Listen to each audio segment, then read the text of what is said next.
Sur le plan du droit international, il n'y a aucun doute sur le statut du Sahara occidental.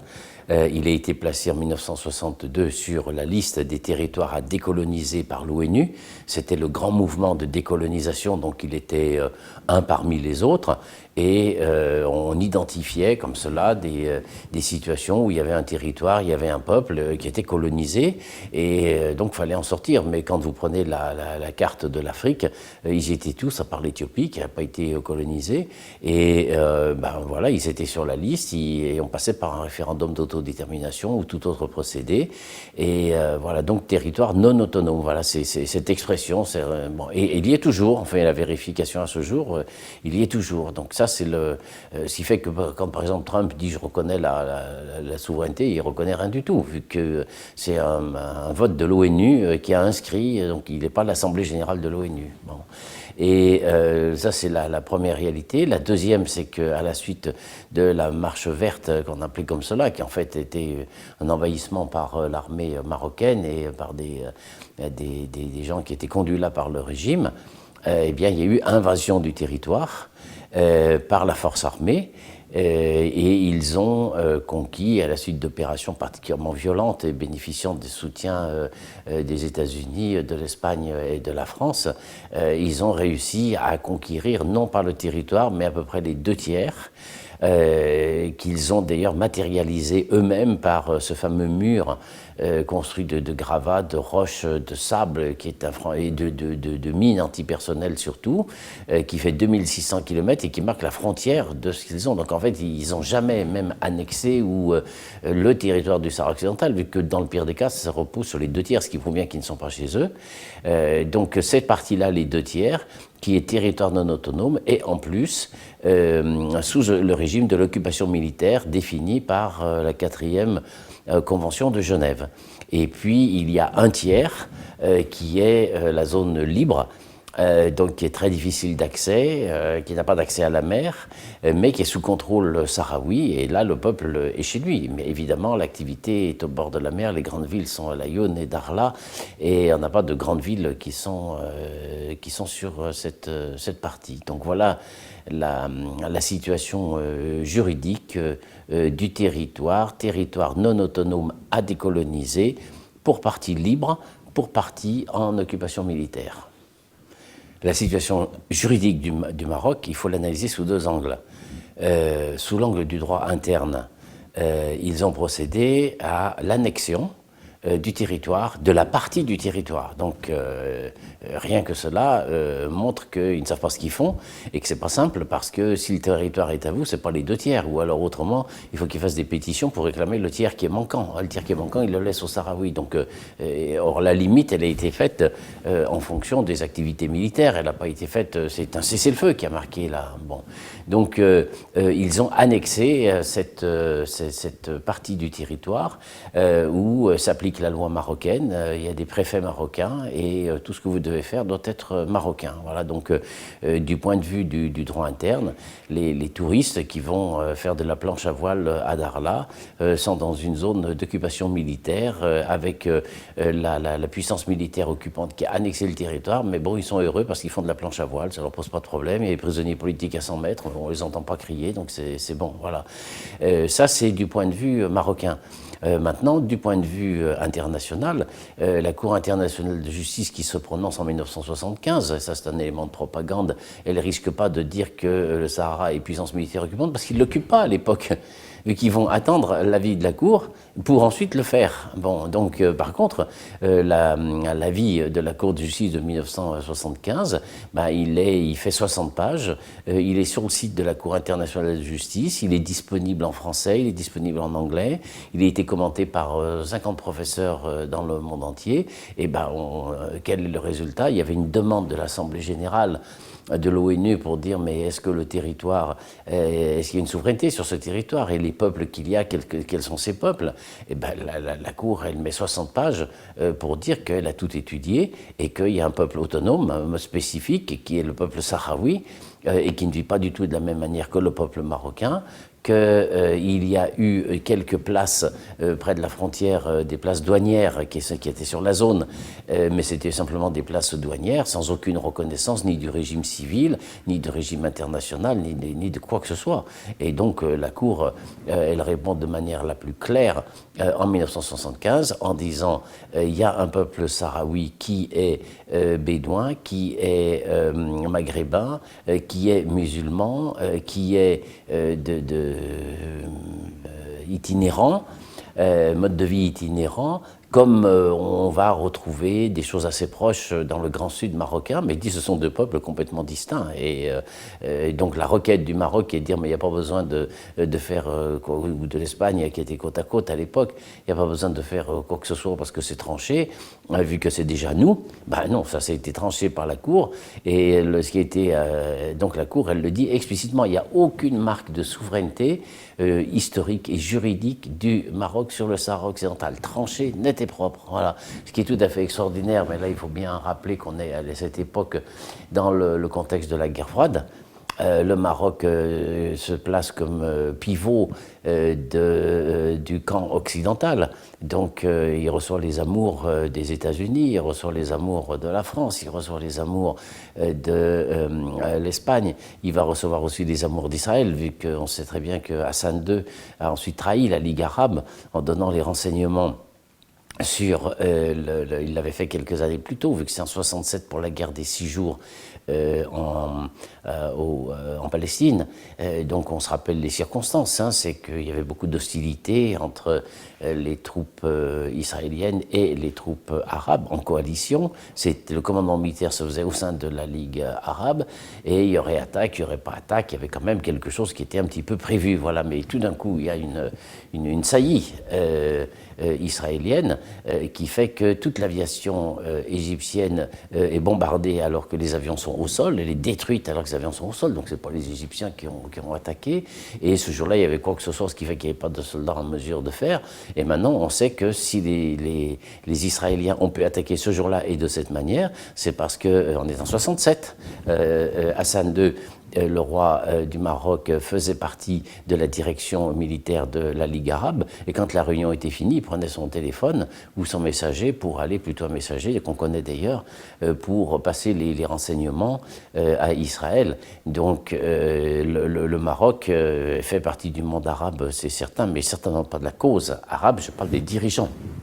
Parce que la population, par contre, elle raisonne pas comme cela. Donc le Maroc était du clan occidental et pouvait, de ce point de vue-là, se permettre beaucoup de choses.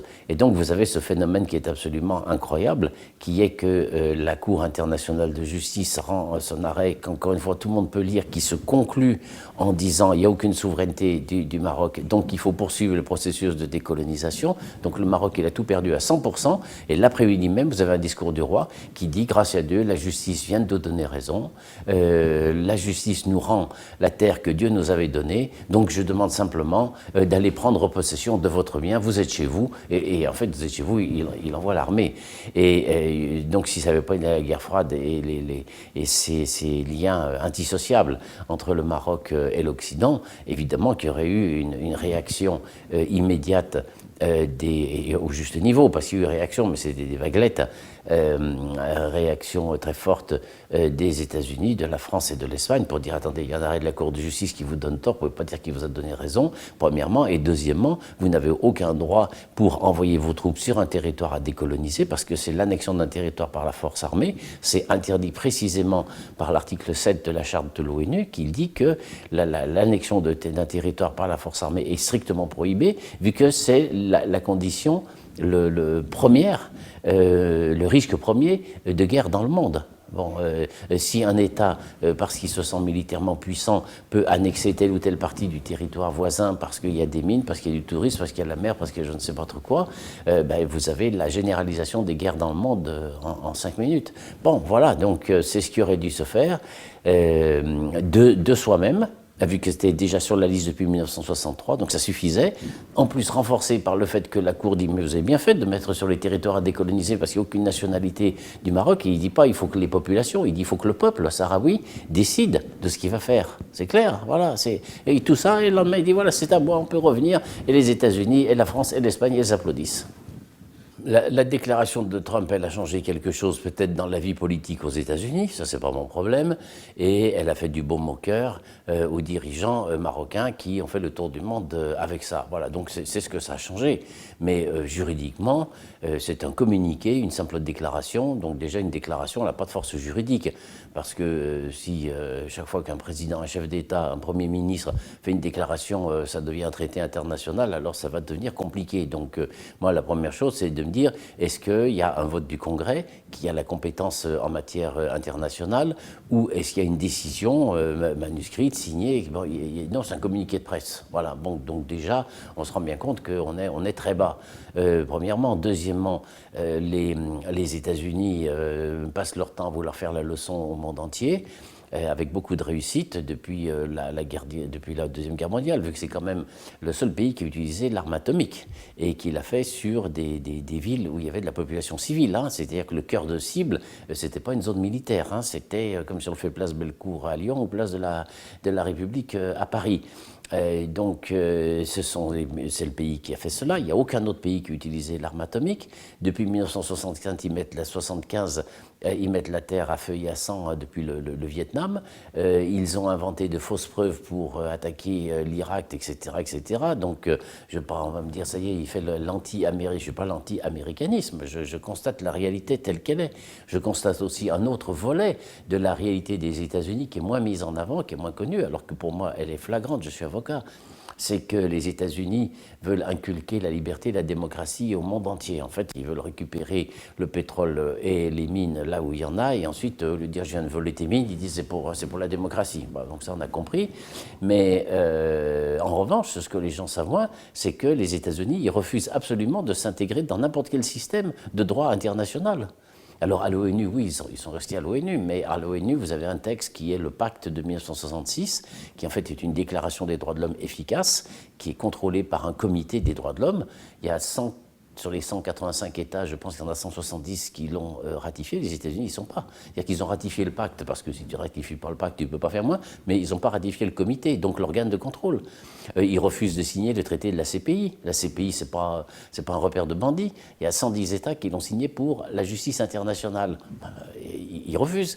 À l'intérieur même de l'Amérique, vous avez ce qu'on appelle la Cour interaméricaine des droits de l'homme, qui est comme notre Cour européenne des droits de l'homme. Donc vous voyez à peu près l'assemblée de violents que ça représente. Même ça, ils le refusent. Ils le refusent. Donc vous êtes habitant du Panama, vous êtes habitant du Canada, vous êtes habitant du Chili, vous êtes habitant du Guatemala. Vous pouvez saisir la Cour interaméricaine des droits de l'homme, mais vous êtes aux États-Unis, non, c'est impossible. Donc en fait, c'est un pays qui, sur le plan du droit international, fait n'importe quoi, effectivement, parce que il met sa puissance militaire, il met sa puissance d'argent, il met son argent qui est tellement d'argent qu'il fait fermer le bec à toutes sortes de dirigeants européens, de dirigeants à travers le monde, vu que la différence de puissance militaire est telle et financière aussi. Mais il n'y a jamais d'argument et tout ce qui est droit international pour eux, c'est à mon service et puis c'est tout. Donc on commencera à prendre un peu de sérieux on commencera à prendre avec un peu de sérieux les réactions et les actions diplomatiques des États-Unis quand ils auront ratifié le Comité des droits de l'homme, quand ils auront ratifié la Cour pénale internationale, quand ils auront ratifié la Cour interaméricaine des droits de l'homme, plus nombre de traités, notamment sur la Convention de l'enfant, toutes sortes de choses, où il y a des organes de contrôle qui refusent tous. Voilà. Et d'ailleurs, vous l'observez dans la vie de tous les jours, il y a une focalisation incroyable sur la Cour suprême, là, avec les 9 juges, et c'est tel membre qui est élu, celui-là il est telle tendance, et évidemment, vu que pour eux, la Cour suprême, il n'y a rien au-dessus. Donc dans le système français, c'est comme s'il y avait une cour de cassation et c'est tout, rien au-dessus, rien au-dessus. Mais on a la Cour européenne des droits de l'homme, on a la Cour de justice de l'Union européenne, on a le Comité des droits de l'homme de l'ONU, on a tous les rapporteurs spéciaux de l'ONU, on a tout ceci. C'est ce qui fait que le juge national travaille sous le contrôle de ses collègues, vu que ce sont les mêmes, de même formation, de même niveau, et c'est une source de qualité. Donc l'action des États-Unis en droit international, elle est politique, elle est militaire, elle est financière, mais elle n'est jamais juridique. Elle n'est pas juridique du tout.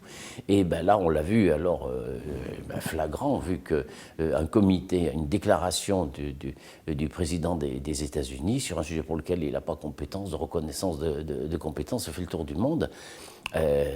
Non, c'est le statut du Sahara occidental changera quand il quittera son régime de territoire non autonome, c'est-à-dire quand le référendum d'autodétermination aura eu lieu. Voilà, tant qu'il n'y a pas ça, ça reste, c'est tout. Et la déclaration de Trump, elle n'a aucun effet. On avait pensé pendant un temps qu'elle pourrait peut-être avoir un effet sous l'angle du business, avec des grosses firmes des États-Unis qui viendraient. Ils ont fait étudier le cas et il n'y en a aucune qui est venue. Pourquoi? Parce que vous êtes dans le business, je ne sais pas, moi, si je veux faire du business en Belgique, je vais demander mon autorisation à la Belgique, je ne vais pas le demander ni à la France ni à la Suisse. Donc on leur dit, tu dois faire du business sur ce territoire, bon c'est intéressant, je regarde, je tape sur ordinateur, ah oui, territoire non autonome, c'est bien, donc je vais voir l'autorité qui a chargé que ça. Non, tu dois voir l'État d'à côté. Donc ce qui fait que les directions des grandes firmes n'ont pas suivi, et cette déclaration, elle est restée du bidon. Je dis bien du bidon, voilà, et je peux le prouver encore, on est dans des procédures. Donc les procédures sont secrètes dans la préparation. La Cour de justice de Luxembourg nous le demande et je pense que c'est un élément du sérieux parce que, en revanche, l'audience est publique. Voilà. Et elles sont même maintenant, les prochaines sont maintenant même filmées, donc on est chez soi, on pourra regarder les audiences, mais elles sont publiques. Et lors de l'audience, toutes les affaires qu'on a faites, en tout cas surtout les dernières de 2019 qui jouaient sur l'annulation et demandaient l'annulation des accords qu'on a obtenus, le Maroc n'est pas présent en tant que tel, mais il intervient par le biais des chambres de pêche, il intervient par le biais d'un syndicat. Bon, et il prend un cabinet d'avocats ou deux qui sont des gens très compétents, qui font... voilà, bon, je peux vous dire qu'à l'audience, il n'y en a pas un seul, ni dans les écrits, ni à l'audience, qui s'est permis de dire il n'y a pas de débat parce que M. Trump a dit qu'il y avait une compétence souveraine, et donc le débat, il est plié. C'est-à-dire qu'en fait, ils n'ont même pas... il n'envisage même pas tellement c'est ridicule. Voilà, par contre, alors la propagande, ça y va. Voilà. Mais juridiquement, effet absolument zéro. Je vous dis bien, lors de l'audience, même nous on se disait tiens, on va poser une question là-dessus. Puis quand vous êtes devant les juges, vu le niveau des questions et le sérieux du débat, mais j'ai mis ma question de côté. Sur le fait que l'Espagne ait décidé soudainement de soutenir le plan d'autonomie du Maroc. C'est une décision qui n'est pas de l'Espagne, qui est du Premier ministre. Et il faut déjà savoir que dans la Constitution espagnole, les affaires étrangères sont une compétence du Parlement. Voilà, de l'Assemblée des parlementaires. Donc, c'est pas du tout en France où le chef de l'État, on lui reconnaît un domaine préservé. Bon, même si c'est pas écrit dans la Constitution, c'est respecté de partout. Les grandes options de politique étrangère sont données par le chef de l'État. C'est pas du tout le cas en Espagne où c'est le Parlement qui fixe la règle. Donc, déjà, on est sur une déclaration. Là aussi, c'est une simple déclaration. Et c'est certainement pas un vote du Parlement, vu qu'au contraire, le vote du Parlement a eu lieu, je crois, il y a une dizaine de jours, et le Parlement a dit qu'il restait sur sa ligne, qui est de refuser l'idée de plan d'autonomie sous souveraineté marocaine. Donc ça a été tranché.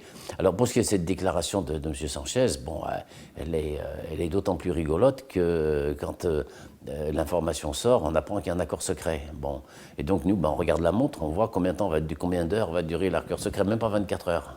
Et 24 heures après, on avait déjà la lettre secrète qui circulait de partout. Non mais ces gens-là sont des guignols, quoi. Vous savez, j'ai un vieux copain syndicaliste qui était un vrai de la CGT, que j'ai beaucoup appris avec lui, c'est un de mes grands professeurs, et il me disait, il parlait surtout de la société française, mais il disait la société, elle meurt de gens qui prennent des responsabilités qui ne sont pas en mesure d'assumer.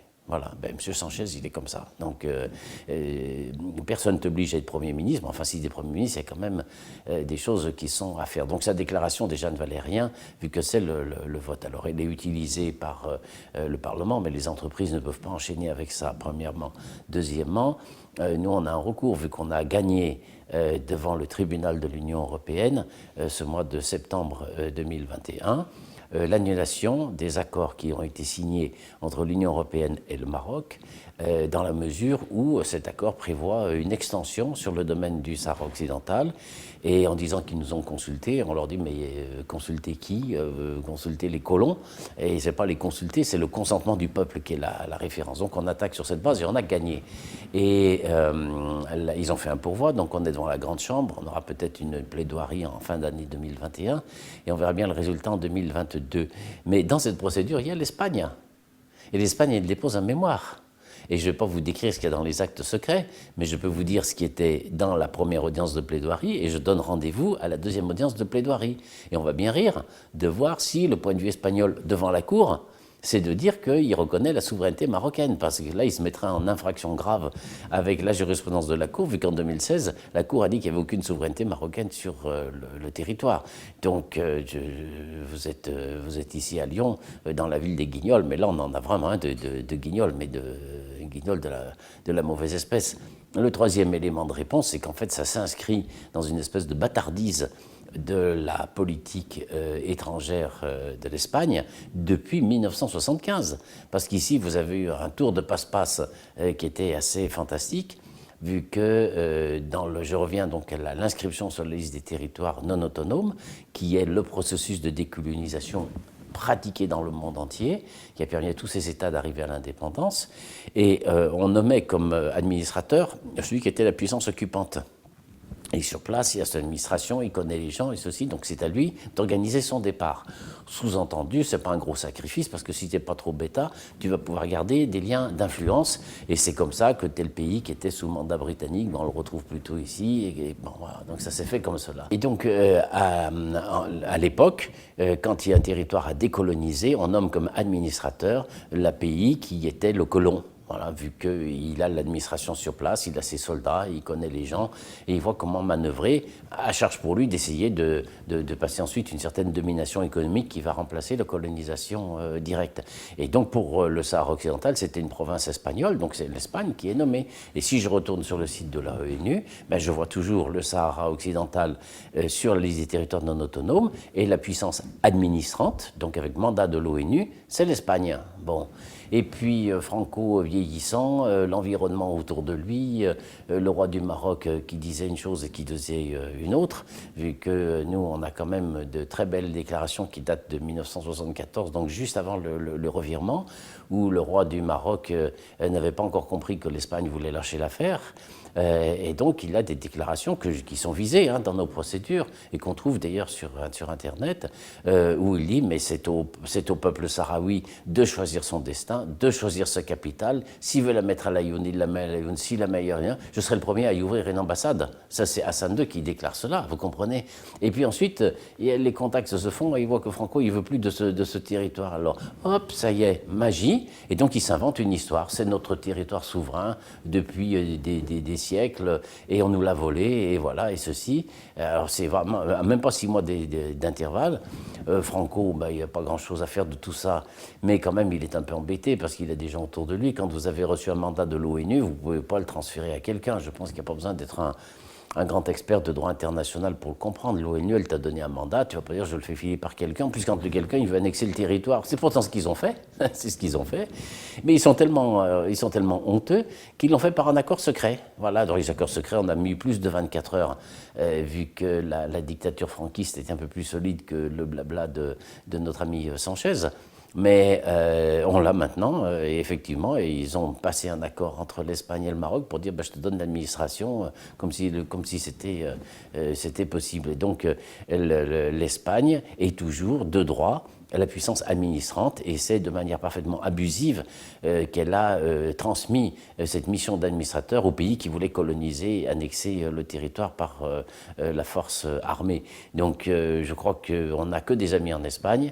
La communauté sahraoui est beaucoup plus présente en Espagne, par exemple, est très organisée par rapport à la France ou l'Italie, où ce n'est pas du tout la même histoire. C'est bon, donc aucun problème avec le peuple espagnol. Par contre, du côté des dirigeants, on peut dire que c'est absolument n'importe quoi depuis 1975. Donc il se passe des bonnes choses. Le parti Podemos est un soutien intangible. Le mouvement basque est intangible dans son soutien. Et on trouve même dans des pays, des groupes, c'est ni de gauche ni droite, hein, de partout, en disant c'était à nous de nous en occuper, et on est très bien placé pour savoir qu'il y a un peuple sahraoui parce qu'on a administré le territoire pendant tant et tant d'années. Donc il y a toute une partie que je qualifie vraiment de majoritaire, qui comprend ce qu'est la cause sahraoui et dit qu'il faut arrêter de massacrer ce peuple et aller au référendum d'autodétermination. Et le territoire qui annexe un territoire, c'était peut-être valable au Moyen-Âge, mais maintenant c'est pas possible. Mais c'est vrai que du côté des dirigeants, entre le coup tordu de 1975 qui décolle et puis la petite manœuvre lamentable de 2022, bon, on a des gens qui sont à un degré élevé dans le non-sérieux, voilà, et de toutes les informations qui nous viennent, on voit qu'une chose, c'est que le Maroc fait pression par l'immigration. Vu qu'il y a notamment les enclaves espagnoles au Maroc de Ceuta et Melilla, et on a vu des scènes où ils lâchent des jeunes comme cela en disant un match de foot, il y a quoi que ce soit, c'est les Marocains qui les amènent pour des mineurs hein, qui sont lâchés comme cela, et pour faire pression, et ensuite la pression migratoire également sur les îles Canaries. Donc, en gros, quand le Maroc n'a pas ce qu'il veut, ou quand il veut un petit peu plus, il fait arriver quelques bateaux d'immigrants qu'il a mis lui-même à la mer, avec des pauvres gens qui sont dans la déperdition absolument de tous côtés. Et ils disent à l'Espagne, si tu n'en veux pas deux fois plus, il faut faire un geste. Voilà.